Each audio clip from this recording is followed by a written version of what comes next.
इस वीडियो में इंडिया से आप थाईलैंड कैसे ट्रैवल कर सकते हैं, वहाँ का वीज़ा प्रोसेस क्या है, करेंसी क्या है, वहाँ पे किन किन जगहों को एक्सप्लोर करना चाहिए, किन किन चीज़ों से सावधान रहना चाहिए, ये सब चीज़ें मैं इस व्लॉग में आपको जो है बताऊंगा। तो आइए बनाते हैं थाईलैंड का प्लान। तो सबसे पहले दोस्तों सवाल ये उठता है कि इंडिया से थाईलैंड कैसे ट्रैवल करें। वेल, सबसे बेस्ट वे है बाय फ्लाइट। तो जो फ्लाइट है वो बड़े बड़े शहरों से डायरेक्ट कनेक्टिंग फ्लाइट्स है, चाहे मुंबई से बैंकॉक हो या दिल्ली से बैंकॉक हो, मुंबई से फुकेट हो। There are various options available, क्योंकि थाईलैंड बहुत पॉपुलर डेस्टिनेशन है इंडियंस के लिए। तो इसके लिए यहाँ से बहुत सारी फ्लाइट्स अवेलेबल हैं जो आपको अपनी लोकेशन से थाईलैंड लेके जाएंगी। तो दोस्तों अगर आप डायरेक्ट फ्लाइट लेते हो, 3 महीने पहले अगर बुकिंग करोगे तो आपको रीजनेबल रेट्स मिलेंगे। अगर आप देखें तो एक साइड की जो फ्लाइट है आपको लगभग 8 से 10 हज़ार के बीच में आपको पड़नी चाहिए, 3 महीने का गैप लेके प्लान कर रहे हैं। तो अगर आप हॉपिंग फ्लाइट ले रहे हो तो हो सकता है कि और भी सस्ती हो। रिटर्न के अंदर बहुत सारे ऐसे प्लान्स होते हैं जिसके अंदर आपको डिस्काउंट मिलता है, बिकॉज आप राउंड ट्रिप ले रहे हो, और राउंड ट्रिप ही बुक करके जाना, बिकॉज आपको आसानी होगी बेस्ट रेट्स मिलने के अंदर। जितनी भी चीज़ें आपको करनी है थाईलैंड जाने से पहले यहाँ पे, वो आप फुल अच्छी तरीके से कर लीजिए। Flight booking, hotel booking, tour plan, क्योंकि ये आपको जो इमिग्रेशन है उसके अंदर बहुत मदद करेगा जब आप थाईलैंड पहुँचोगे। तो अब बात है करेंसी की तरफ। तो थाईलैंड के अंदर थाई बात जो है वो उनकी करेंसी है, और एक थाई बात लगभग अप्रॉक्सीमेटली ₹2.5 होता है। प्रिसाइज होने के लिए 2.43 होता है, मगर फॉर एन अंडरस्टैंडिंग या कैलकुलेशंस हम उसको ₹2.5 लेके चलते हैं। 33 बात मिलके $1 बनाते हैं। तो जो आपको करेंसी है वो आपको इंडिया से नहीं मिलेगी, आपको इंडिया से डॉलर लेके जाने पड़ेंगे। डॉलर लेके जाके आप एयरपोर्ट के ऊपर कुछ डॉलर्स आप जो है कन्वर्ट करा सकते हैं थाई बात में, लेकिन फिर एक बार आप सिटी के अंदर जाएंगे तो बाकी डॉलर्स आप वहाँ से कन्वर्ट कराइए, क्योंकि वहाँ पे आपको बेटर रेट मिलेंगे as compared to the airport. तो बस जितना ट्रैवलिंग के लिए चाहिए अपने लोकेशन तक, आप उतने बात को आप उतने डॉलर्स को आप कन्वर्ट कीजिए बात के अंदर, और आप फिर वहाँ से अपनी लोकेशन पे पहुँचिए। 100% आपको कोई ना कोई वहाँ पे मिलेगा जो प्रॉपर जो है शॉप जिसके अंदर आप ये करेंसी एक्सचेंज करा सकते हो। सो दोस्तों थाईलैंड बेसिकली एक टूरिस्ट डेस्टिनेशन है। पूरी कंट्री के अंदर जो मेजर सिटीज़ है वो टूरिज्म पे ही चलते हैं। जो थाईलैंड की टूरिज्म इंडस्ट्री है वो जानती है ये बात, और उनको ये भी पता है कि इंडिया से बहुत सारे लोग आते हैं। इसके लिए इंडिया के लिए इन लोग ने फ्री वीज़ा ऑन अराइवल रखा है। आपका चुटकियों के अंदर वीज़ा जो है, आप जाते ही वहाँ पे आपको स्टैंप मिल जाएगा। जब आप ट्रैवल कर रहे हो उस दिन आप ये ज़रूर देख लीजिएगा कि भाई वीज़ा के रूल्स क्या है, क्योंकि हो सकता है कि जब मैंने ये वीडियो बनाया हो तब वो रूल्स जो है अलग हों, और जब आप जाने का प्लान कर रहे हो at that point of time जो रूल्स जो है वो अलग हो। तो हमेशा it is a very good practice कि भाई आप रिसर्च करने के टाइम ऐसे सारी वेबसाइट्स भी देख लीजिए जहाँ पे लेटेस्ट इन्फॉर्मेशन है अबाउट द वीज़ा एंड जो दूसरे प्रिकॉशंस हैं कंट्रीज में लेने के लिए। तो सबसे बेस्ट टाइम ऑफ ट्रैवलिंग क्या हो सकता है? तो दोस्तों थाईलैंड जाने में जो एक बेनिफिट है वो ये है कि उसका जो मौसम है वो थोड़ा सा गर्म रहता है, बिकॉज वो बीचेस के आसपास है। तो इसलिए नवंबर से लेके फरवरी is the best time to go to Thailand. And Feb के अंदर चाइनीज़ न्यू ईयर भी आता है, तो उसकी जो एक जगमगाहट है वो थाईलैंड को और निखार देती है। और ऑफ कोर्स पार्टी डेस्टिनेशन तो वो है ही, तो उसमें 4 चांद लग जाते हैं। तो मेरे ख्याल से नवंबर से फरवरी का टाइम जो है वो अप्रोप्रिएट है। बाकी टाइम भी आप जा सकते हैं, ऐसा कोई प्रॉब्लम नहीं है, लेकिन जो पीक सीजन है वो यही होता है। तो यहाँ पे आपको जो रेट्स है वो थोड़े से हाई मिलेंगे as compared to the other season. तो दोस्तों अब आते हैं कि हमें थाईलैंड में कहाँ घूमना है। तो मैं 2 जगह गया था, फुकेट और क्रैबी। तो फुकेट के अंदर मैं 3 दिन रुका था, क्रैबी में मैं 2 दिन रुका था। वहाँ के नज़दीकी आइलैंड्स भी हमने विजिट किए थे।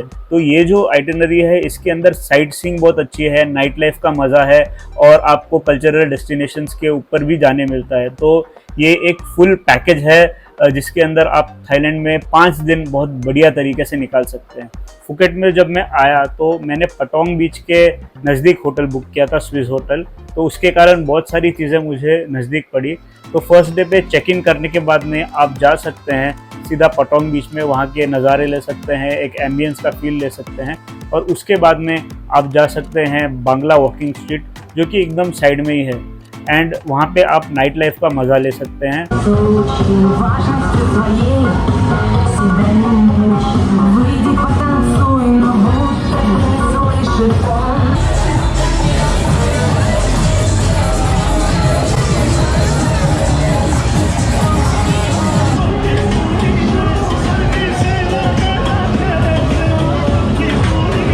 खाने पीने के लिए वहाँ काफ़ी इंडियन रेस्टोरेंट्स है, तो आप वहाँ पे आप खाना खा सकते हैं कहीं आसपास, और फिर उसके बाद आप रिटर्न आ सकते हैं अपने होटल।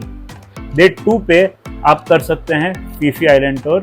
ये जो सारे टूर्स थे हमने प्री बुक करके रखे थे, क्योंकि हमने एक रेप्यूटेड ऐप से बुकिंग करवाई है, तो हमें इतनी अश्योरिटी है कि भाई वो एक्सपीरियंस जो है वो प्रोफेशनल्स ही हैंडल करेंगे। This one, sea oceans is a kind of shell, but around its body surrounded with long spinnet. Now it's black spike like this. Now, when you step on sea oceans, its shell will stuck inside your feet and be broken. ठीक है, तो बहुत सारे लोग आपको city में मिलेंगे Phuket की जो आपको कहेंगे कि भाई आप सस्ते में टूर ले रहे हो, या तो कुछ लोग आपको स्कैम करने की कोशिश करेंगे ओवर प्राइस टूर बेच के। तो ये सब चीज़ में मत पड़ो, जाने से पहले ही प्लानिंग करके आप आगे बढ़ो। सो गाइस, फीफी आइलैंड का टूर काफ़ी अमेजिंग था। बेसिकली हमें वहाँ पे 3 आइलैंड कवर करा है। सबसे पहले तो खाओनाम आइलैंड है जो कि काफ़ी छोटा आइलैंड है, उस पर हम गए थे बिग बोट से। ठीक है, तो ये जो ट्रिप है वो पूरी बिग बोट के ऊपर कवर होती है, यहाँ पे बहुत सारे लोग आपके साथ जाते हैं आइलैंड्स पे। तो ये जो आइलैंड है ये लिटरली 1 मिनट में कवर हो जाता है, इतना छोटा है मगर क्यूट सा आइलैंड है। उसके बाद हमें दिखाया गया monkey bay. Monkey bay is basically वो एक आइलैंड ही है, लेकिन वो एक रॉक फॉर्मेशन के ऊपर आपको बहुत सारे मंकीज जो है उधर पे उछलते दिखेंगे, जो काफ़ी डेंजरस है। उसके बाद हमें दिखाया गया, दूर से ही हमें दिखाया गया जो जेम्स बॉन्ड की शूटिंग जहाँ हुई थी, तो उसको वहाँ पॉपुलरली उसका नाम रख दिया गया है जेम्स बॉन्ड आइलैंड, तो वो भी हमें दिखाया गया। उसके बाद सबसे लास्ट में हम पहुँचे फीफी आइलैंड, और फीफी आइलैंड का जो एम्बियंस है वो काफ़ी ज़बरदस्त है, एंड जो मज़ा आएगा आपको वहाँ पे, आपने ऐसी जगह जो है कहीं नहीं देखी होगी। बहुत ब्यूटीफुल जगह है, इतना साफ पानी, आपको बहुत मज़ा आएगा। लेकिन आपका जो टूर गाइड है वो सही होना चाहिए। लकीली हमें जो टूर गाइड मिला था उसने हमें फुल ऑन एंटरटेन रखा और बहुत सारी इन्फॉर्मेशन दी जो हमारे काम आई। This one is scuba diving for beginner. We can do only on Thai Island. Now right now at Phi Island they don't allow any company to work for beginner scuba diving.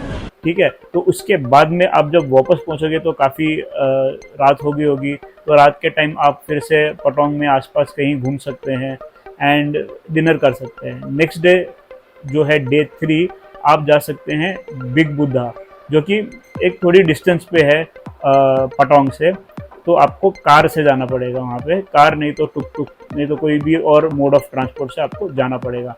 तो जो 3rd day है हमने book करवाया था make माई trip के through ही, जैसे हमारे 1st and 2nd day थे, मगर प्रॉब्लम ये आ गई, जो उन्होंने 3rd डे पे प्रॉमिस किया था ना, वो चीज़ और हमारी जो एक्सपेक्टेशंस है उसमें थोड़ा सा मिसमैच हो गया। हमने सोचा था उसमें बिग बुद्धा इन्वॉल्व रहेगा, मगर उसमें नहीं था उस टूर में इन्वॉल्व। तो हमने क्या किया, हमने उन्हें कहा भाई उस दिन के पैसे रिफ़ंड दे दो, तो हमको 1000 बात तक रिफ़ंड मिल गए। एंड हमने फिर 3rd डे अपने आप जो है कैरी ऑन किया। हमने एक कार रेंट पे ले ली, लगभग 1500 रुपये लगे, अच्छी थी, बड़ी थी, इनोवा थी, तो 1500 बात लगे हमको उस दिन के। और फिर वहाँ से हम गए फुकेट में देखने के लिए द बिग बुद्धा, एंड वो एक्सपीरियंस बहुत लाजवाब था, बहुत ब्यूटीफुल था। उसके बाद हम घूमे थोड़े और टेम्पल्स, और जो ओल्ड मार्केट है फुकेट की वहाँ पे घूमे, ज्वेलरी शॉप्स है उधर बहुत सारी, वहाँ की लोकल मार्केट है, वहाँ पे टाइम पास किया। फिर उसके बाद हम गए गुरुद्वारे के अंदर। ठीक है, फुकेट में ही एक गुरुद्वारा है, मैं ये देख के एकदम हैरान रह गया था। तो हमने सोचा चलो ठीक है 5-10 मिनट हम गुरुद्वारे भी हो आते हैं, क्योंकि एक इंटरनेशनल डेस्टिनेशन पे आके गुरुद्वारा मिलना एक फीलिंग ही अलग होती है। और जैसे ही मैं अंदर गया तो ऐसे लगा कि भाई मैं लिटरली इंडिया में बैठा हुआ हूँ।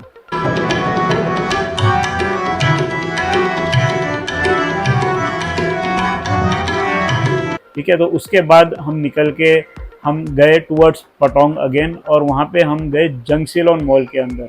ये काफ़ी बड़ा मॉल है, मतलब लिटरली मॉल के अंदर मॉल है ऐसा लग रहा है, 1st floor 2nd floor 3rd floor, और विड्थ इतनी ज़्यादा। तो आपके लिए एक शॉपिंग पैराडाइज है, आप वहाँ जाओ, वहाँ पे शॉपिंग करो, टाइम पास करो। उधर पे आपको खाना खाने भी मिल जाएगा, आसपास में काफ़ी इंडियन रेस्टोरेंट्स है, और फिर वहाँ से आप वापस से अपनी होटल की तरफ चलो एंड तैयार हो जाओ डे 4 के लिए, यानी कि क्रैबी जाने के लिए। तो आपको एक फेरी मिलेगी फुकेट से जो आपको डायरेक्ट क्रैबी ले जाएगी, और ये भी हमने प्री बुक ही करके रखी थी। तो हमें एक वैन ने पिकअप किया और जाके ड्रॉप कर दिया फुकेट के पोर्ट पे। तो वहाँ से हमने वो बिग बोट ली और वहाँ से हम गए आओ नांग की तरफ, जो कि क्रैबी में है। तो वो भी एक एक्सपीरियंस काफ़ी अच्छा था। जो ट्रिप थी एक फेरी के थ्रू, अच्छे सीनिक व्यूज़ थे। एंड फिर एक बार हम पहुंच गए आओ नांग, तो हमने होटल में चेक इन किया और उसी दिन शाम को हम निकल गए आओ नांग बीच की तरफ। तो वहाँ पे बीच और मार्केट आसपास ही है, काफ़ी अच्छा एटमॉस्फेयर है, थोड़ा सा यूनिक बीच है। आओ नांग बीच के आगे भी रेले बीच पड़ता है, लेकिन हमने डिसाइड किया कि भाई हम खाली आओ नांग बीच हम चिल मारेंगे, क्योंकि हम ऑलरेडी 3 दिन से काफ़ी घूम रहे थे। उसके बाद में अगले दिन आप जा सकते हैं पोड़ा आइलैंड टूर, यानी कि 4 आइलैंड टूर पे। तो उसमें सबसे पहला आइलैंड जो कवर होगा वो होगा फ्रा नांग केव्स। तो फ्रा नांग केव्स बेसिकली अपनी सीनिक ब्यूटी के लिए काफ़ी पॉपुलर है। कहो ना प्यार है का टाइटल सॉन्ग वहीं पे शूट हुआ था। और जो एक सिंबल है पोड़ा आइलैंड का, उसके पीछे जिस तरीके से वो एक पूरा रॉक स्ट्रक्चर है, उससे आपको पता चल जाएगा कि ये फ्रा नांग केव्स नहीं तो पोड़ा आइलैंड के आसपास ही शूट किया गया है।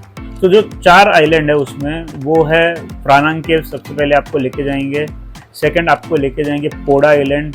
थर्ड आपको लेके जाएंगे चिकन आइलैंड। अभी चिकन आइलैंड बेसिकली आपको आइलैंड पे नहीं लेके जाता है, दूर से ही आपको दिखा देंगे कि भाई वहाँ पे एक चिकन शेप का रॉक फॉर्मेशन है, इसके लिए उसको चिकन आइलैंड बुलाया जाता है। और वहीं पे आपको आसपास अगर चाहिए तो स्नॉर्कलिंग एक्टिविटीज़ आप कर सकते हो, वहाँ पे जाके बोट रुकती है।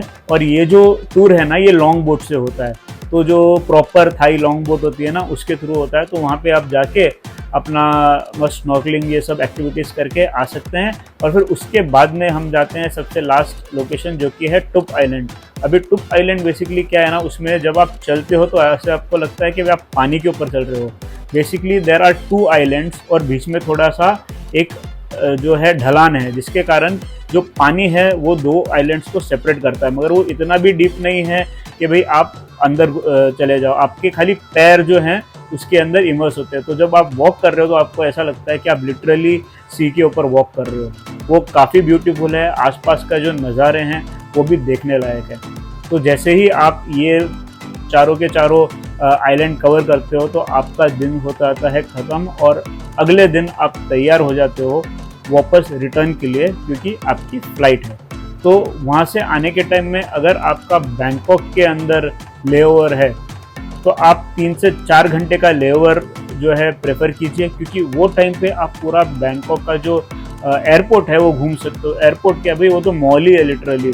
First floor, second floor, third floor, हर जगह जाओ आप थाईलैंड में ना मॉल दिखता है आपको, first floor, second floor, third floor. और विड्थ में इतना ज़्यादा कि भाई बहुत वॉक किया, मतलब पूरा दुनिया भर का कार्डियो हो गया उधर के मॉल में ही घूमने से।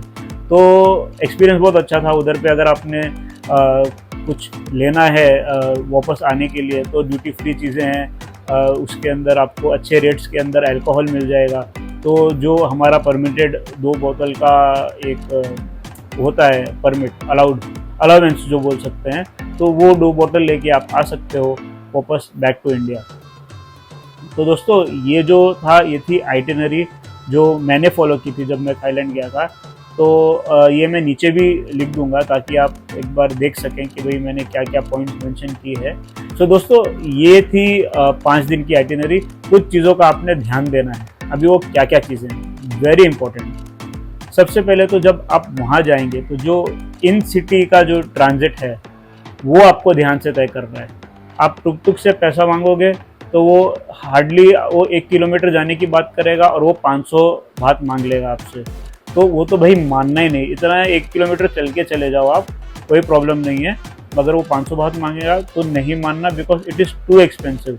500 बात मीन्स 1250 रुपये। अच्छा, दूसरा, अगर आप होटल के अंदर हो और आप जो नॉर्मल एक बार आके आपका रूम जो है साफ़ होता है, हाउसकीपिंग एक टाइम पे आके साफ़ करके जाती है। कभी कभी ऐसा होता है ना कि शाम को भी हम रिक्वेस्ट करते हैं कि भाई कोई आके थोड़ा सा रूम में कुछ स्पिलेज हुई है तो साफ़ कर जाओ। यहाँ पे कॉल करो तो यहाँ पे 500 बात मांगते हैं। मतलब भाई रूम तेरा, सब कुछ तेरा, और तू हमसे ही पैसे मांग रहा है। हमने बोला नहीं, रहने दो रूम गंदा, हम नहीं देने वाले इस चीज़ के लिए। तो ये चीज़ से आप सावधान रहिए। आप अननेसेसरीली हर चीज़ मानने की ज़रूरत नहीं है। अगर वो आके कर जाते हैं विदाउट एनी चार्जेस तो ठीक है, लेकिन स्विस होटल में तो हमको ऐसे ही उन्होंने बोला था, ठीक है। फिर उसके बाद में जो एक और चीज़ हमें आपको ध्यान देना है कि जब भी आप कोई रॉक फॉर्मेशन के पास हो कोई भी बीच के अंदर, तो ध्यान रखना वहाँ पे अगर आप रॉक के ऊपर चढ़ने की कोशिश करोगे तो हो सकता है आपको इंजरी हो। मुझे इंजरी हुई है, पूरा खून हो गया था, पूरे पैर के ऊपर एक कट आ गया था, मगर फिर भी मैंने उसके बाद, मेरे को ये सेकेंड डे पे ही फीफी आइलैंड के टूर पे ही हो गया था ये, फिर भी मैंने 3 दिन कैसे निकाले हैं बैंडेड मारने के बाद में, वो मैं खुद ही जानता हूँ, क्योंकि आई डिड नॉट वांट कि मैं कहीं उधर डॉक्टर के पास जाऊँ। सबसे पहले तो इलाज कैसा है उनका वो नहीं पता, वो जगह पे सही डॉक्टर मिलेगा नहीं मिलेगा वो नहीं पता, तो इसके लिए फिर मैंने किसी भी तरीके से वो 3 दिन निकाल दिए उस कट के साथ में। इंडिया आके फिर से मैंने उसका ट्रीटमेंट कराया। तो दोस्तों उसके बाद में जो एक और स्कैम है वो है जब आप नाइट क्लब्स में जा रहे हो या बांग्ला वॉकिंग स्ट्रीट के आसपास घूम रहे हो या आप क्रैबी की नाइट लाइफ एंजॉय करने जा रहे हो, बहुत सारी जगह स्कैम्स होने के चांस है। उसके लिए एक डिटेल्ड वीडियो जो है मैं बना के डालूंगा, उसकी लिंक मैं डिस्क्रिप्शन में मेंशन कर दूंगा, ठीक है। तो वो ज़रूर देखना, क्योंकि उससे आपका बहुत सारा नुकसान होने से बच सकता है।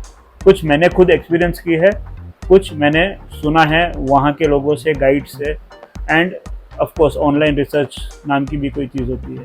रेट्स की बात करूँ तो बेसिकली अगर आपने एज अ कपल जाना है तो आप सोचो कि भाई 1,60,000 के आसपास आपका सब चीज़ जो है हो जाएगा कंप्लीट, मतलब 80,000 पर पर्सन पकड़ लो आप, ठीक है। अगर आप प्री बुक करके जाते हो, वहाँ पे जाके थोड़ा बहुत खर्चा जो भी आपको ऑन द स्पॉट करना है अब वो कर सकते हो, लेकिन मोर और लेस ये जो टोटल अमाउंट है इसमें ब्रेकअप होता है। वो ऐसे ब्रेकअप होता है कि भाई आप आने जाने के जो आपके फ़्लाइट्स हैं, एक बंदे का आने जाने का लगभग 20,000 रुपया होगा, ठीक है। उसके बाद में होटल में आपका जो अमाउंट है वो डिवाइड हो जाता है, क्योंकि 2 लोग हैं। तो अगर एक बंदे के हिसाब से मैं करूँ तो 3 दिन का स्टे एट फुकेट आपको लगेगा लगभग 20K के आसपास, और 2 दिन का स्टे आपको क्रैबी पे लगेगा अराउंड 10K के आसपास, ठीक है। तो ये तो हो गया टोटल 20K, 10K, 50K हो गया, ठीक है। बाकी 30K के अंदर क्या है कि भाई आपका आने जाने का खर्चा, ट्रांजिट ये सब मिला के आप पकड़ लो 10,000 रुपया, और बाकी 15 से 20K आप पकड़ो जो भी एक्टिविटीज़ आप कर रहे हो ना, जो टूर बुक कर रहे हो आप उसका पकड़ो। अभी वो टूर का आपके ऊपर है, आपने कितना महंगा टूर लेना है, कितना सस्ता लेना है, क्या एक्टिविटीज़ के साथ लेना है, कौन सी बोट पे लेना है, आपने यहाँ से बुक करना है या थाईलैंड में जाके आपने बुक करना है, वो आपके ऊपर है। लेकिन एवरेज मैं एक अमाउंट बता रहा हूँ जो हमको लगा था, तो मैंने बेसिकली क्या किया, मैंने स्प्लिट कर दिया है इस चीज़ को। वरना अगर मैं एज अ कपल जो है कंसिडर करूँ तो 30-40K तो लग जाते हैं वो ट्रिप्स के अंदर, क्योंकि ये काफ़ी पूरा दिन का ट्रिप रहता है एंड इसमें सब कुछ इंक्लूडेड है, खाना इंक्लूडेड है। ऑल्दो मुझे इतना पसंद नहीं आया, मगर खाना इंक्लूडेड है, पानी इंक्लूडेड है, सब जगहों पे जाना इंक्लूडेड है, पिकअप एंड ड्रॉप इंक्लूडेड है, ठीक है। आपको कुछ नहीं करना है, खाली आपको वो प्लान को एग्जीक्यूट करना है। सो दोस्तों, आई होप सो ये वीडियो आपके लिए इन्फॉर्मेटिव रहा है और आपके जो सवाल है थाईलैंड जाने के लिए वो मैक्सिमम मैंने आंसर कर दिए हैं। अगर कोई और सवाल है जो आपने मुझसे पूछना है तो नीचे कमेंट सेक्शन में आप ज़रूर अपना क्वेश्चन पूछिए, and to the best of my abilities मैं ट्राई करूँगा उसको जवाब देने। सो दोस्तों, अपना टाइम देने के लिए शुक्रिया। Thank you for watching.